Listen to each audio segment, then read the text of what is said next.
நம்ம கட்சியினுடைய 2வது ஆண்டு விழா, அதாவது 3rd இயரோட தொடக்க விழா இன்னைக்கு தமிழ்நாட்டில் ஒரு மிகப்பெரிய ஒரு கட்சியாக நம்ம வளர்ந்து இருக்கிறோம் அப்படின்னா அது உங்களால் தான். ப்ளஸ் நம்மளை நேசிக்கிற கோடிக்கணக்கான மக்களும் தான் அதுக்கு ஒரு மிக முக்கிய ஒரு காரணம். நீங்கள் தான் என்னுடைய ஒரு மிகப்பெரிய ஒரு பலம். உங்களை நம்பி தான் நானும் நம்ம கட்சியும் இருக்கிறோம். இதை நான் சொல்லி தான் உங்களுக்கு தெரியணும்னு அவசியம் இல்லை, இது உங்கள் எல்லாருக்குமே நல்லா தெரியும். அதனால் இன்றைக்கி உங்கள் எல்லாருக்கும், நம்ம கட்சியில் இருக்கிற தோழர்களுக்கும் தொண்டர்களுக்கும், இந்த கட்சியினுடைய ஒரு தலைமை தொண்டனான என்னுடைய வாழ்த்துக்களும் நன்றிகளும்.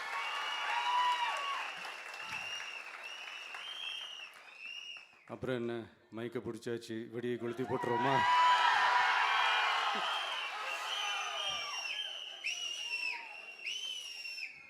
(1977) ஜூன் மாதம்னு நினைக்கிறேன், ஜூன் மாதத்தில் புரட்சி தலைவர் எம்ஜிஆர் அவர்கள் ரேடியோவில் ஒரு பேட்டி ஒன்று கொடுத்தாங்க. அதில் பேசும்போது சொன்னாங்க, பேரறிஞர் அண்ணா அவர்கள் இருந்த இடத்தில் இப்படிப்பட்டவர்களும் அமர்கின்ற ஒரு நிலைமை ஏற்பட்டுச்சேன்னு எண்ணி எண்ணி கண்ணீர் வடித்தேன். அன்னைக்கு அந்த கண்ணீரை துடைக்க ஆரம்பித்த இயக்கம் தான் அண்ணா திராவிட முன்னேற்ற கழகம்னு சொன்னார். அதே மாதிரி 2017க்கு அப்புறம் 2021க்கு அப்புறம் தமிழ்நாட்டுடைய நிலைமையை பற்றி யோசித்து பார்த்த நம்ம தமிழக மக்கள், காமராஜர் அவர்கள் இருந்த இடத்தில், அண்ணா அவர்கள் இருந்த இடத்தில், எம்ஜிஆர் அவர்கள் இருந்த இடத்தில் இப்படிப்பட்டவர்களும் அமர்கின்ற ஒரு நிலைமை ஏற்பட்டுருச்சேன்னு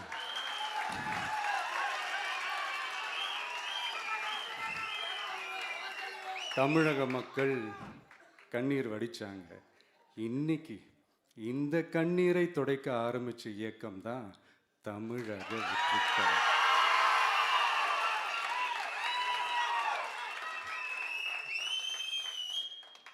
இப்படியெல்லாம் நம்ம பேசுறதுனால கண்டிப்பாக சில பேர் கொந்தளிப்பாங்க. அது பற்றில நம்ம கவலைப்படக்கூடாது, ஏன்னா கொந்தளிக்கிறது தான் அவங்களுக்கு வேலையே. புரிஞ்சுங்களா அவங்களுக்கு?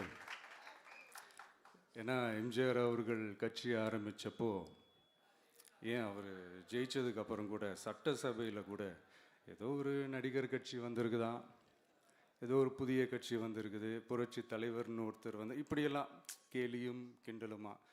அதனால் யார் அரசியலுக்கு வந்தாலும் இப்படி கொந்தளிக்கிறது தான் அவங்களுடைய வேலையே. அப்படி தான் நாம் அரசியலுக்கு வந்ததுக்கப்புறம் கூட இந்த விஜய்க்கு என்ன அனுபவம் இருக்குது, எம்ஜிஆர் அவர்களுக்கு எவ்வளோ அனுபவம் இருக்குது தெரியுமா?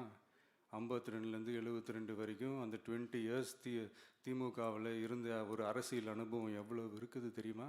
விஜய்க்கு என்ன பெரிய அனுபவம் இருக்குதுன்னு கேட்டால் அதே வாய் தான் அன்னைக்கு எம்ஜிஆர் அவர்களை பார்த்து,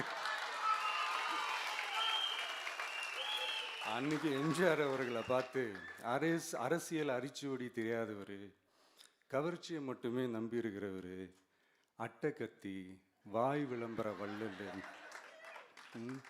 இவருக்கு கேள்வி மட்டும்தான் கேட்க தெரியும், பதில் சொல்ல தெரியாது, நிருபர்களை சந்திக்க மாட்டார், டெல்லியை வகச்சிக்க மாட்டார், மேலே இருந்து அவருக்கு அவ்வளோ ப்ரெஷர் இருக்குது, அப்படி இப்படின்னு சொன்னதும் அதே வாய் தான்.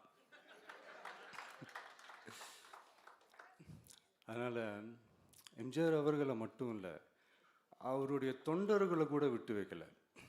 அது என்னது, இந்த பளபளப்பு ஜொலி ஜொலிப்பை பார்த்தா பல்லிழிப்பவங்க, இப்படியெல்லாம் கிண்டலும் கேலியுமா, இதையெல்லாம் மக்கள் ஒரு மாதிரி சைலண்ட்டாக வாட்ச் பண்ணிக்கிட்டு என்ன பண்ணாங்கன்றது உங்களுக்கே நல்லா தெரியும். அவர் ஜெயிச்சதுக்கப்புறம் இந்த அரசியலில் பழந்துன்னு கொட்டை போட்ட அனுபவிச்சாலையும் இருப்பாங்கன்னு சொல்லுவாங்கள்ல, அவங்க எல்லாருக்குமே அந்த கோட்டைன்றது ஒரு பகல் கனவாகவே மாறிடுச்சுன்னா பார்த்துங்க.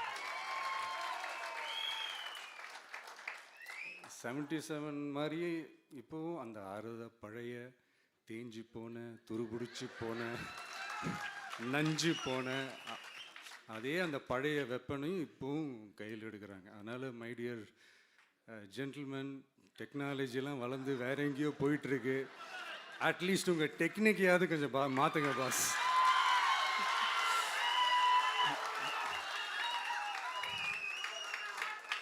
காமராஜர் அவர்களையும் விட்டு வைக்கல. அவருக்கு இலக்கியம்னா என்ன தெரியும்? அவர் மாபெரும் புலவர், அந்த புலவர் இந்த புலவர்னு அவரை பற்றியும் கிண்டலும் கேலியுமா. அதான் முன்னாடியே சொன்ன மாதிரி யார் எதிர்த்து நின்னாலும் அவங்கள கொந்தளிக்கிறது தான் அவங்களுடைய வேலையே.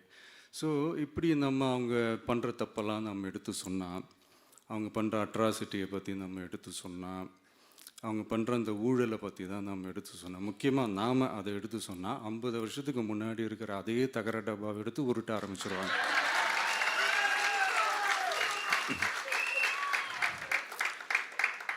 பவள விழா பாப்பாவுக்கு வேற என்ன தெரியும்?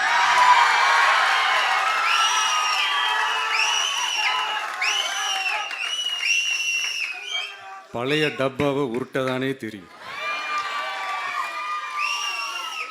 அதுக்காக நாம் அவங்க பண்ணுற தப்பெல்லாம் சொல்லாமல் வெளியே சொல்லாமல் இருக்க முடியுமா? சொல்லுவோம், சொல்லிக்கிட்டே இருப்போம். நம்மளை தவிர யார் அவங்கள ஏற்று நின்று கேள்வி கேட்கறது? யாருக்கு அந்த தில் இருக்குது?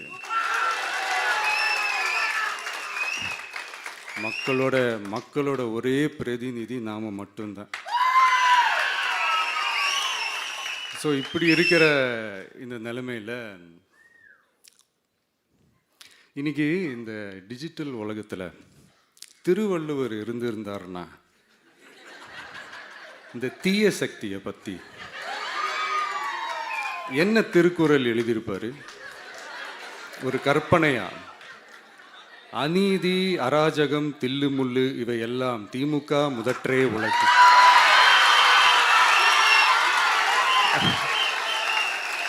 ஒரு கற்பனையா?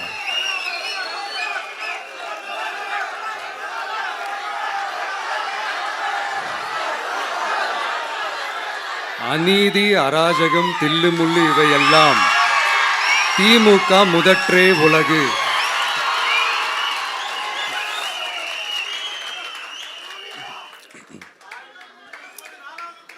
அடுத்து இந்த என்னப்பா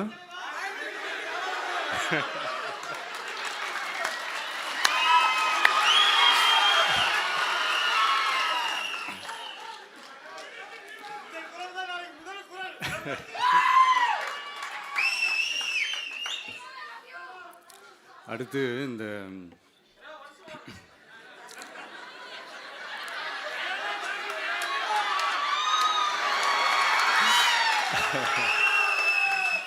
சொல்லிட்டேன், 2 வாட்டி சொல்லிட்டேன். அநீதி, அராஜகம், தில்லுமுள்ளு இவையெல்லாம் திமுக முதற்றே உலகு.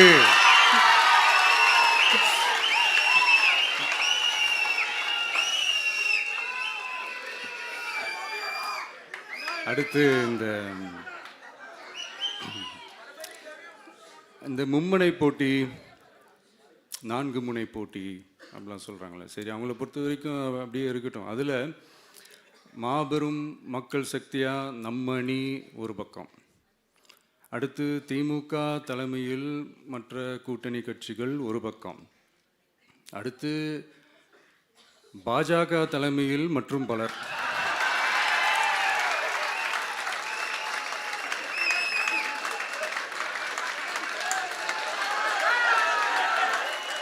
என்னப்பா சிரிக்கிறீங்க? உண்மையை தானேப்பா சொன்னேன்.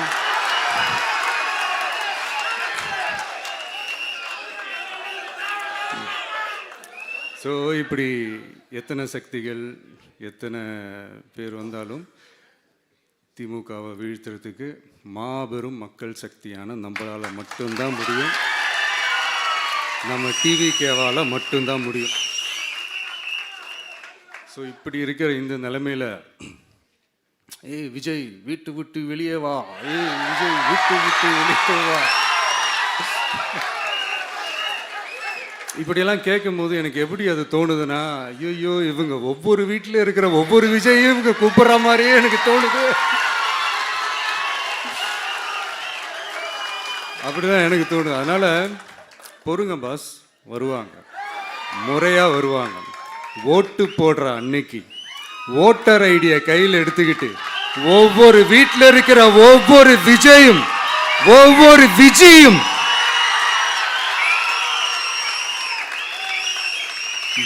பூத்தா காலையிலேயே வந்து நிப்பாங்க பாருங்க. அன்னைக்கு தெரியும் பாருங்க, ஏண்டா இந்த விஜய கூப்பிட்டோம்னு.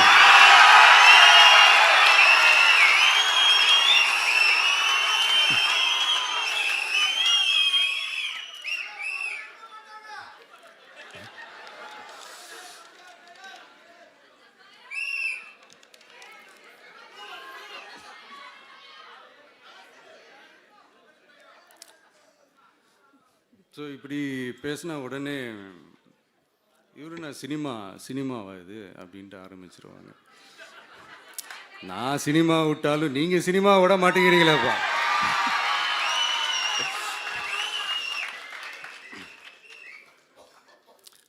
அப்புறம் இன்னொரு ரீசெண்டாக அந்த ஒரு விஷயம் போயிட்டு இருக்குல்ல, இந்த கருத்து கணிப்பு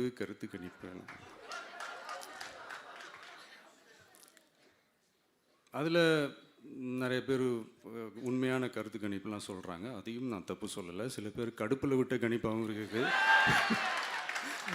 அதையும் நான் தப்பு சொல்லலை.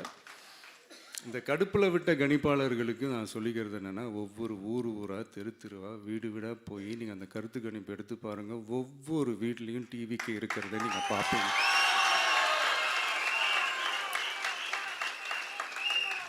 அப்படி சப்போஸ் உங்களுக்கு அது ஷாக்கிங்காக இருந்துச்சுன்னா ரப்பர் வச்சு எல்லாத்தையும் அழிச்சிட்டு மறுபடியும் முதல்லேருந்து எடுத்து பாருங்கள், அதே ரிசல்ட் தான் வரும்.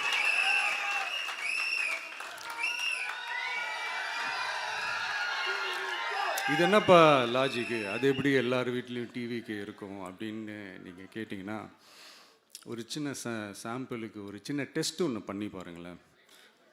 நம்ம சிஎம் சார் இருக்காங்கள்ல, ஸ்டாலின் சார்,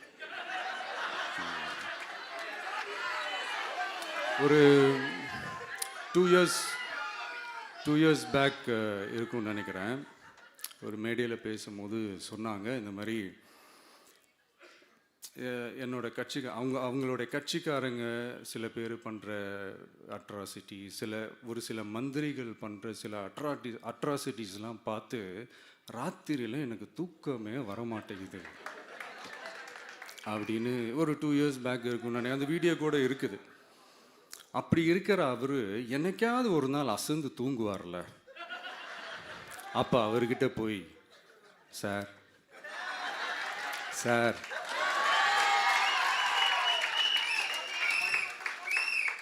எந்த சின்னத்துக்கு சார் ஓட்டு போடுவீங்க அப்படின்னு கேட்டு பாருங்க. விசில் சின்னத்துக்கு தான்.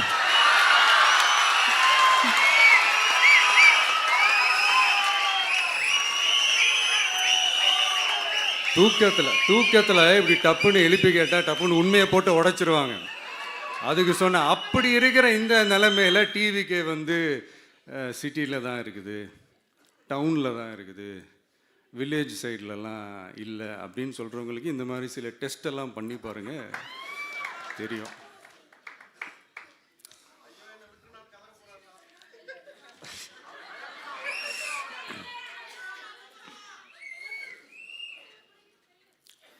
விசில் சின்னம் போகாத ஊரே இல்லை. விசில் சின்னம் எங்கெல்லாம் இருக்குதோ அங்கெல்லாம் டிவிக்கே இருக்குதுன்னு அர்த்தம். என்னுடைய அம்மா, அக்கா, தங்கைகள், அண்ணன், தம்பிகள் டிவிக்கேக்கு ஓட்டு போடுறத யாராலையும் தடுக்க முடியாது.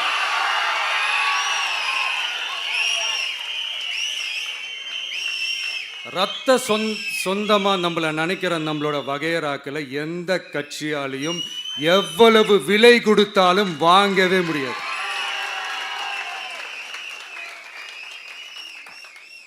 நான் ஓவர் கான்ஃபிடென்ஸில் பேசுகிறேன் அப்படின்லாம் நினைக்காதீங்க. இதுதான் கள நிலவரம், கள யதார்த்தமும் இதுதான். தீய சக்தியை வீழ்த்துறதுக்கு தூய சக்தியான நம்மளால் மட்டும்தான் முடியும். இந்த 2026 சட்டமன்ற தேர்தலில் டிவிக்கே தான் மக்களோட ஒரே ஆப்ஷன். Otherwise no diversion.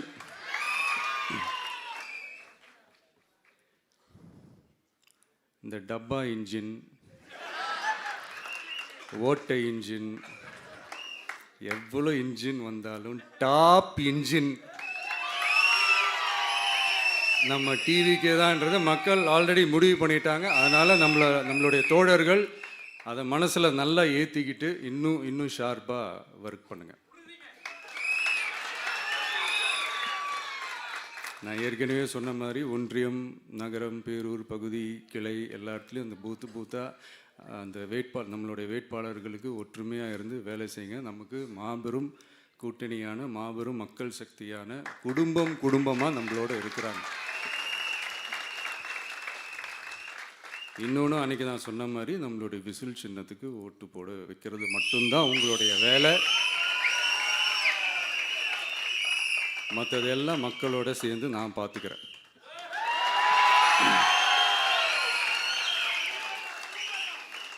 தமிழ்நாட்டோட அரசியலில் த விசில் ப்ளோயர் இஸ் டிவிகே.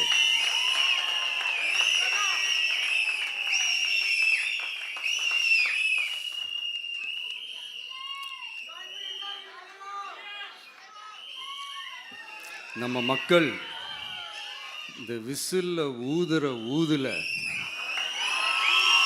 இந்த தீய சக்தியும் இந்த ஊழல் சக்தியும் தெரிச்சு ஓடணும். எப்படி தெரிச்சு ஓடணும்? அன்னைக்கு சென்ட் ஜார்ஜ் கோட்டையில் டிவிக்கு ஆளும் கட்சியா எழும்.